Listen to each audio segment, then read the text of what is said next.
How are you all doing? My name is Hadees, if you don't know me. Today I am the county attorney of Flagler County. It's a real honor and privilege to represent the citizens. That is how I view my role, to act in the public interest, to try to guide the Board of County Commissioners to make better decisions. Sometimes they guide me, but that's part of the territory. One of the things that I have really enjoyed about Flagler is such a unique community. Just to give you a little context, I'm going to be talking about the history of the Hammock. That's supposedly my topic, right? History of the Hammock. Okay, so I want to tell you a little bit about my personal history in coming here. We discovered the Hammock in about 1985. My wife and I were in Gainesville. We were both very, very active in our professional lives. She was an executive in their Chamber of Commerce, and I was doing public interest litigation all over the state of Florida, from the way up in the Panhandle down to Key West and all points in between. So I was on the road a lot, and we needed a getaway where we could hide, where nobody could find us. That's exactly what we needed. We wanted nobody to be able to find us. And Flagler at that time was perfectly ideal. Nobody could find us. The Hammock Dunes Bridge didn't exist. And I want to tell you, okay, we got here. My wife and I got here. We didn't have any children at the time. And one of the very first things that I had to do in my community was to fight a wildfire. No kidding.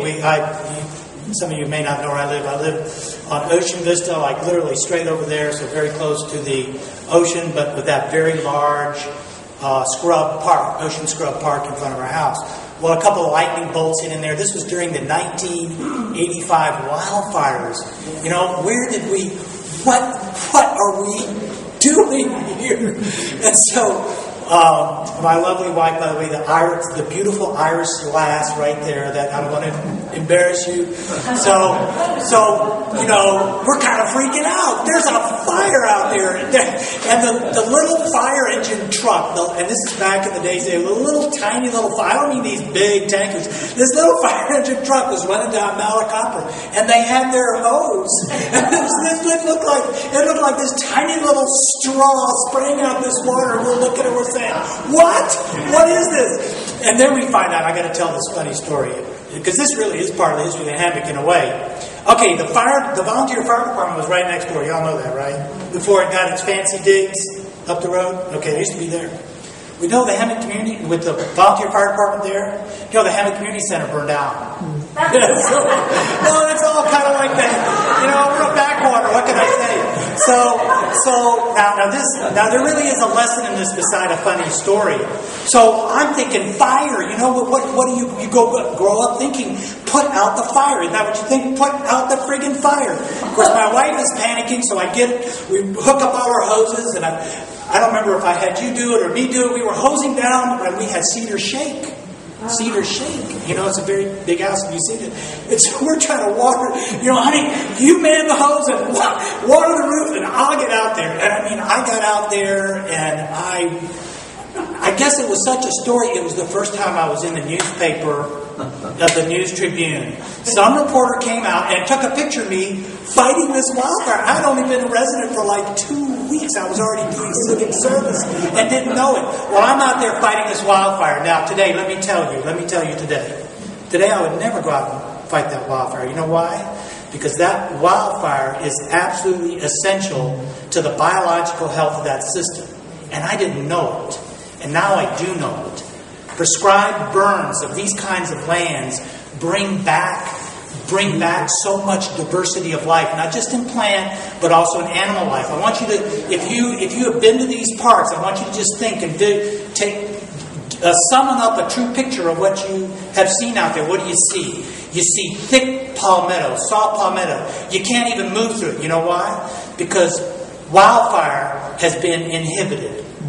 Wildfire has been inhibited. So as I tell you this history of Flagler County, I want you to think the wildfire was a major part of the culture of this area. Because while it might have been scary, it was renewal. It was renewal. Fresh grass would come up, which meant that animals could eat, including cattle, which was a very important, meat for the colonists here. Okay, so one of the things that we've been very lucky with in Flagler County is that we were one of the very last places to grow. And we were able to see the horrendous mistakes made all around the state of Florida in what they did and how they developed many opportunities they lost. And I want you to think about this. I want you to think about all the green open space that we have in the Hammock. As compared to any other coastal area, I don't care. As compared to any other coastal area, this is the largest stand of hardwood hammock on the east coast of the state of Florida. Hardwood hammock means the live oaks, the magnolia, the cabbage palm, the pignut hickory. That's what we're talking about. That ecosystem used to exist throughout the entire coast. Where did it go? Condos, hotels. It's all been paved over. This is paradise. The way I like to think of it and the way I want you to think of it is that it's not that we have a park next door to us. It's that we live in a park. We all happen to live in a park. A very majestic park that represents old Florida. Now, if we go way back, there's so much about the unique history of the hammock. I could create a whole lecture course. There's just so much. What I want to do is tease you, tantalize you with little bits and pieces from over the ages, okay? And there's a lot more out there. So I'm not going to be able to do anything really in depth. I'm just going to highlight some things that I think you might be interested in. Some of you may have, I know, seen me do presentations before. So, for example, I'm not going to do a lot on beans, which is a huge, wonderful treasure trove. And you can find out about it by going there and reading the interpretive panels there. A wonderful way to get a little bit of education, a slice of Flagler County's history. I want to go way back, the very beginning of Native American habitation. They have documented settlement in Florida 8,000 years ago, in places where people actually lived. The coastline, I want you to think about this, you may not realize this, the coastline used to be 60, 70 miles out that way. Okay? Now, I want you to also think about this so you get some sense of the antiquity of this place. The Coquina Shelf. That probably is the longest strand of Coquina Shelf that's exposed on the east coast of the United States. That was formed at the end of the Ice Age. The end of the Ice Age. Okay? Now, I brought a little centerpiece here, make it a little friendly. This little baby, which is called Kunti. You should have it in your... If you don't, you should have it. It's native to this area. It's very hardy. It survives your winters. It's very drought resistant. It belongs in a hammock. This is native to this hammock ecosystem.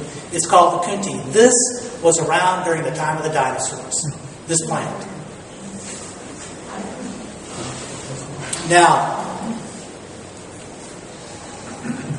in the hammock, the oldest documented settlement, and they were hunter-gatherers, so they didn't necessarily settle down. They moved to where there was food, okay? So when I say an encampment, I mean a place where they regularly resided, okay?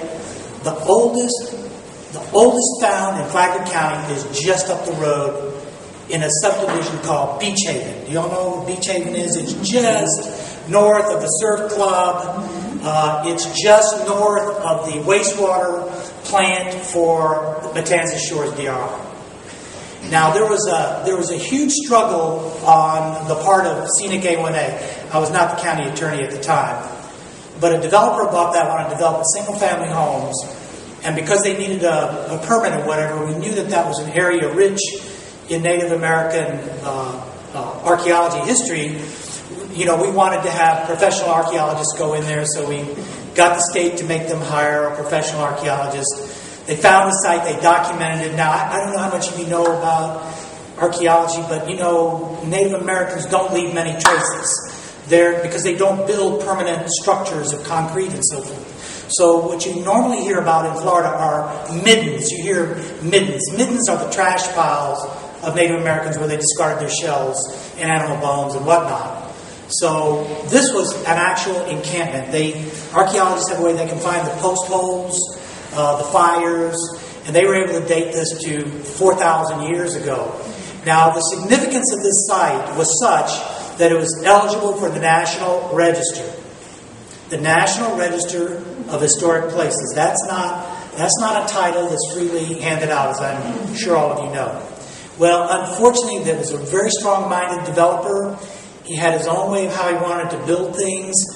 And what we wanted to do was smart growth, which was, we'll take the beautiful land on which these archaeological resources have been discovered. Since you're required to maintain a certain amount of open space, preserve it. Leave it like it is, make it part of your green space. But it conflicted with, the planner and the engineer and the architect's desire for lot layout. And unfortunately, we were fighting that battle and we lost. They were just a step ahead of us. And so that entire site has been removed. It's now somebody's lot. But all the artifacts from it, because that's what's required by state law, all the artifacts were taken and preserved. But obviously, it's been a lot neater, a lot cooler for us to have it there and be able to talk about that site and to teach from that site.